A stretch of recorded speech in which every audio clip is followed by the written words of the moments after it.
நண்பர்களே, வாசமாய் பாசமாய் சேனலுக்கு உங்களை அன்புடன் வரவேற்கிறேன். இன்றைக்கி வெறும் குழம்பு எப்படி செய்யலான்னு பார்க்கலாம்.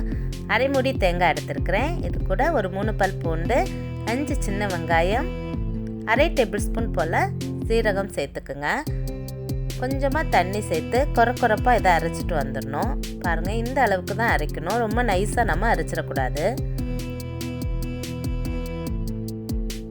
இந்த அளவுக்கு புளி எடுத்துருக்கிறேன். இதை நல்லா கரைச்சி ஒரு 1.5 கப் அளவுக்கு புளி தண்ணி சேர்த்துருக்கிறேன். இதில் நம்ம அரைச்சி வச்சுருக்கக்கூடிய தேங்காய் விழுதை இதில் சேர்த்துடலாம். இது கூட இன்னும் 1 கப் அளவுக்கு தண்ணி சேர்த்துருக்கிறேன். 1 டேபிள் ஸ்பூன் உப்பு, 1/4 டேபிள் ஸ்பூன் மஞ்சள் தூள், 1 டேபிள் ஸ்பூன் மிளகாய் தூள் சேர்த்துருக்கிறேன். காரத்துக்கு ஏற்ப நீங்கள் மிளகாய்த்தூள் சேர்த்துக்குங்க. கொஞ்சம் காரம் இருந்தால் நல்லாயிருக்கும் இந்த குழம்பு. அவ்வளோதான். இப்போ ஓரமாக வச்சுட்டு 2 டேபிள் ஸ்பூன் எண்ணெய் சேர்த்து கடுகு கருவேப்பிலை சேர்த்து தாளிச்சிட்டு ஒரு 5 சின்ன வெங்காயம் இது போல் நறுக்கி வச்சுருக்கிறேன். அதையும் இதில் சேர்த்து நல்லா வதக்கி விடலாம். வெங்காயம் நல்லா வதங்கினோடனே நம்ம மிக்ஸ் பண்ணி வச்சுருக்கக்கூடியதை இதில் பாருங்கள் நல்லா மிக்ஸ் பண்ணி இதில் சேர்த்துடலாம்.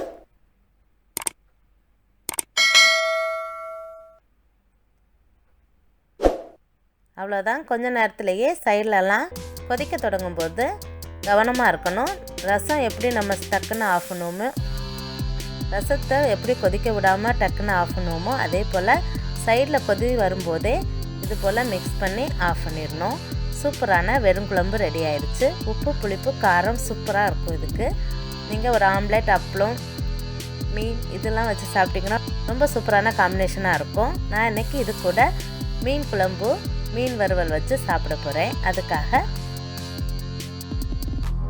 சின்ன அயலை மீன் எடுத்துருக்கிறேன். இதில் உப்பு, மஞ்சள் தூள், மிளகாய்த்தூள், சீரகத்தூள், மிளகுத்தூள் சேர்த்து நல்லா மிக்ஸ் பண்ணி விட்டுட்டு ஒரு 15 நிமிஷம் நல்லா ஊற வச்சுக்கலாம். இந்த மீனில் பார்த்திங்கன்னா நடுவில் இருக்கக்கூடிய முள்ளை இது போல் நம்ம எடுத்துட்டோம்னா முள் இருக்காது. குழந்தைங்களுக்கு சாப்பிட ஈஸியாக இருக்கும். இப்போ இதில் ஒரு 2 டேபிள் ஸ்பூன் போல் கடலை மாவு சேர்த்து எண்ணெயை சுட வச்சு சூப்பராக ஃபிஷ் ஃப்ரை பண்ணி எடுத்துடலாம்.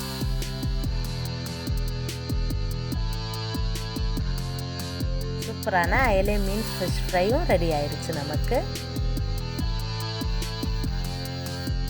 இப்போ மீன் குழம்புக்கு 2 டேபிள் ஸ்பூன் எண்ணெய் சேர்த்துட்டு வெந்தயம், கொஞ்சமாக சீரகம் சேர்த்துட்டு மீடியம் சைஸு பெரிய வெங்காயமும் ஒரு தக்காளி பழமும் எடுத்துருக்கிறேன். அதை நல்லா இது போல் வதக்கி விட்டுட்டு 1/4 டேபிள் ஸ்பூன் மஞ்சள் தூள், 2 டேபிள் ஸ்பூன் மிளகாய் தூள் சேர்த்துருக்கிறேன்.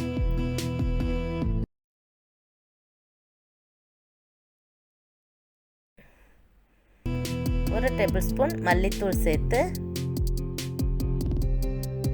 கொஞ்சமாக சீரகத்தூளும் சேர்த்துட்டு இதை நல்லா மிக்ஸ் பண்ணி விடலாம். ஒரு நெல்லிக்காய் அளவுக்கு புளி கரைச்சி வச்சுருக்கிறேன். அதை இதில் சேர்த்து தேவையான அளவுக்கு தண்ணி சேர்த்து கொதிக்க விடணும். இது அயலை மீன்லேயே ஒரு விதமான அயலை மீன். கொஞ்சம் நீளமாக இருக்கும், நல்ல ஃப்ளஷ் இருக்கும், முள் ரொம்ப இல்லை, சாப்பிட்றதுக்கு ரொம்ப டேஸ்ட்டாக இருக்கும். இந்த மீனில் இன்றைக்கி சூப்பராக குழம்பு செய்யலாம். சுத்தம் பண்ணி வச்சுருக்கக்கூடிய மீனை இதில் சேர்த்துட்டு நல்லா கொதிக்க விட வேண்டியதான்.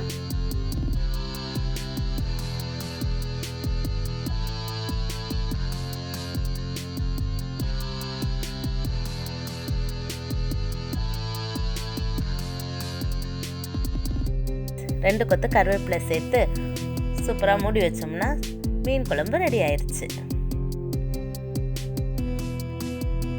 இந்த மீன் குழம்பு கொஞ்சம் நேரம் ஆகும்போது பார்த்திங்கன்னா ரொம்ப திக்காயிரும். வெறும் குழம்பு கூட இந்த மீன் குழம்பு வச்சு சாப்பிடும்போது அவ்வளோ டேஸ்ட்டாக இருக்கும்.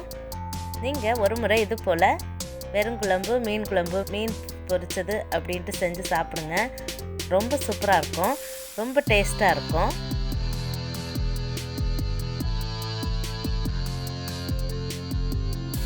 காய்கறி இல்லைன்னா டக்குன்னு இது போல் குழம்பு செஞ்சுக்கலாம்.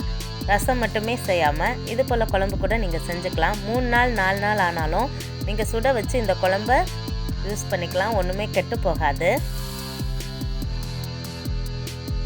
சூப்பரான வெறும் குழம்பு, மீன் குழம்பும் வச்சு சூப்பர் லஞ்ச் ரெடி ஆயிடுச்சு.